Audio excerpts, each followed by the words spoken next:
L'uomo solo, che è la maledizione dell'illuminismo, l'uomo solo, l'uomo che sta da solo sul cuore della terra, non legge.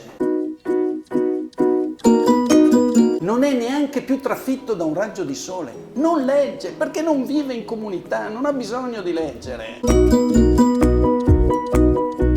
Gli basta lo smartphone. Gli basta lo smartphone perché così non si annoia. Le migliori capacità creative nascono nella noia. La noia appartiene al nostro vivere complesso. Allora hanno attaccato la comunità. Ci stanno dicendo che 140 caratteri fanno polpa. La sintesi è ciò che contraddistingue il bello dal brutto, il grande dal piccolo.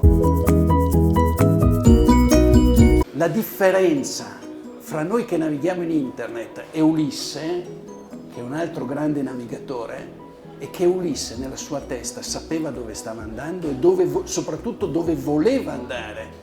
Magari ogni tanto gli dei, lui era un ragazzo rispettoso, capriccioso, complicato, gli dei lo punivano, ma lui sapeva dove voleva andare. Noi invece navighiamo in un mare ma non sappiamo dove andare. Guardate la compulsione del gesto.